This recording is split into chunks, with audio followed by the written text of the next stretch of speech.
Today in our 2017 Chevy Silverado 3500, we're going to be taking a look at and showing you how to install the TorkLift SuperHitch Magnum Trailer Hitch Receiver, part number TLC1211-30. This is what our hitch looks like when it's installed. As you can see, it's got a nice wide cross tube, nice wide end plates. This is going to mainly be used for towing a trailer along with an in-bed camper. When you have an in-bed camper, your tailgate lays down. If you're wanting to pull an extra trailer along with that, you're going to need an extension. The SuperTruss, which you can find here at that.Now, will allow you to do that. Now this hitch is primarily used with the SuperTruss extension. However, you can still haul a trailer with it. This is going to have dual receiver tubes, which is going to be primarily used for the SuperTruss. This is going to be a Class 5 hitch. Your top receiver tube is going to be 2.5 inches by 2.5 inches. Your bottom receiver tube is going to be 2 inch by 2 inch. Your top receiver tube is going to have a 2-inch adapter sleeve along with an included pin and clip. Now you're going to have reinforced hitch pin holes on both sides. These are going to be 5/8 in diameter. You're going to have a reinforced collar, gives you plenty of durability. Your safety chain plate on the bottom is very thick. It's welded to the bottom of the hitch. It also is going to have reinforced plate that goes across the front here, gives you plenty of durability, and you get plenty of room for your hitch chains. Now it's going to come with a 2-inch adapter sleeve and a pin and clip for your upper and lower receiver tubes. Now you're going to have a max tongue weight of 2,500 pounds, which is going to be the downward pressure pushing on the inside of the receiver tube. The max trailer weight is going to be 20,000 pounds. Now that's going to be trailer and weight included. Now you can use weight distribution with this.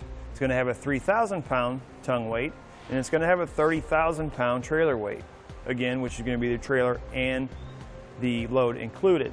Now I do recommend checking your owner's manual to make sure your vehicle can withstand that amount of weight. You want to pick the lowest number that is between your vehicle and the hitch. Now we will give you a couple measurements to help you when deciding on any hitch mount accessories you may need. From the center of the hitch pin hole to the outermost part of the bumper will be about 1.5 inches. From the ground to the top innermost part of the bottom receiver tube is going to be about 18 inches. From the ground to the top innermost part of the top receiver tube is going to be about 21.5 inches. Now let's show you how to get this installed. First thing we need to do is begin our installation. We need to lower our spare tire. First thing we need to do is we remove this old hitch. We have some mounting points up here on the side of the frame, and we have some mounting points here on the bottom. Now we're going to move all the hardware from both sides of the vehicle.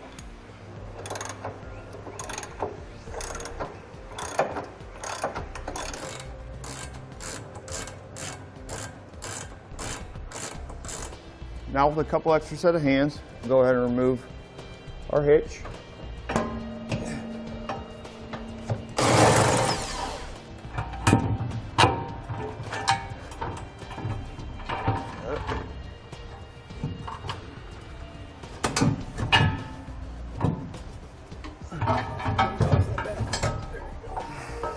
Now we'll go ahead and put our side plate in. We're going to do the same thing on the opposite side. We're going to be using our M14 bolt, the 10.9, and it's going to go all the way to the rear of the vehicle into the weld nut. And all you want to do is just hand tighten them in. What I found out is there's a bolt up in the very top up there that goes into the bed frame that we're going to have to remove. So you may want to do that before you put this plate up.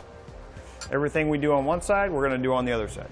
So now we're going to take our M12 1.75 by 190 millimeter bolt. We're going to foul it up by 1 inch by 2 inch plate washer. And this is going to be on the outside of the frame.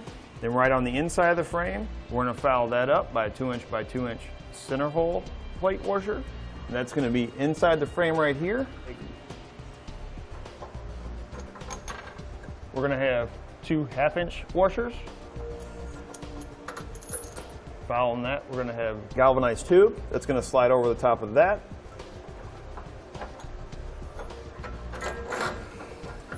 And then right on top of the tube, we're going to foul it up by another one of these washers. And then this is going to thread right into the bottom of the bed where the bolt is that we took out. Now I'm just going to tighten it down just a little bit to make sure it stays in place. Next, what we're going to do is we're going to take our 1/2-inch hex bolt, one of our plate washers, and we're going to go up inside the frame, and we're going to bring it out this hole right here. Then you're going to have another hole right back here in the hitch. Going to do the same thing. Once you get that in place, you're going to follow it up by another plate washer, a lock washer, and a nut. We're going to do the same thing with this back hole. And then we're going to repeat that process on the other side of the vehicle. Next, we're going to take 7/16" bolt. We're going to take two of these, put it on the bolt after, then your plate washer. Then you're going to take your bolt leader, and you're going to feed it through this big hole. You want it to come out that hole.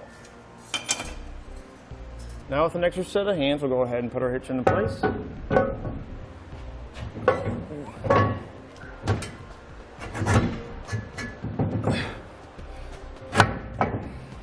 Next thing we're going to do is we're going to take our bolt with the ribbed neck on it, and we're going to take it from the inside on the hitch, and we're going to put it through each of the 4 holes on your cross tube here. Then you're going to follow it up by a washer and then a nut. Then we're going to do that with all 4 holes.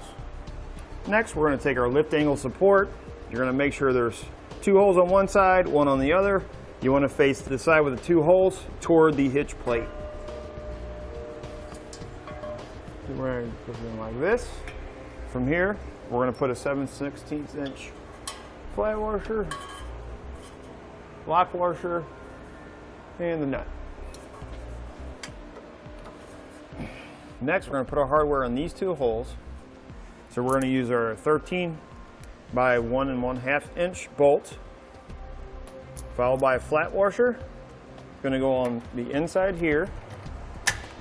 We're going to follow it up by another washer, another lock washer, and our nut. And then we're going to do the same thing with this bottom hole. Then we'll follow it up on the other side of the vehicle. Next, we're going to put our bumper support bracket in. We're going to feed it up like this, behind the bumper, over the hitch.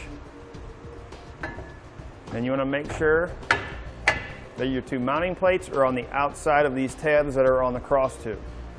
Next, we're going to take a 3/8 bolt, followed by a 3/8 washer from the outside going in.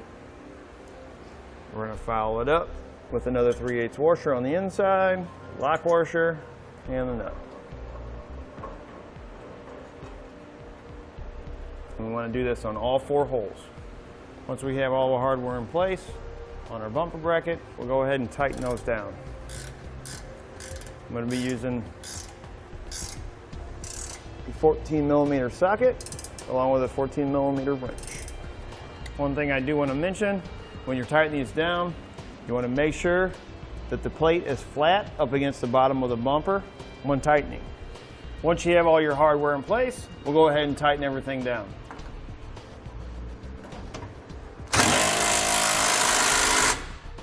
We're going to do this on both sides of the vehicle. Once we have all of our hardware tightened down, we're going to torque everything down to the manufacturer recommendations and their instructions.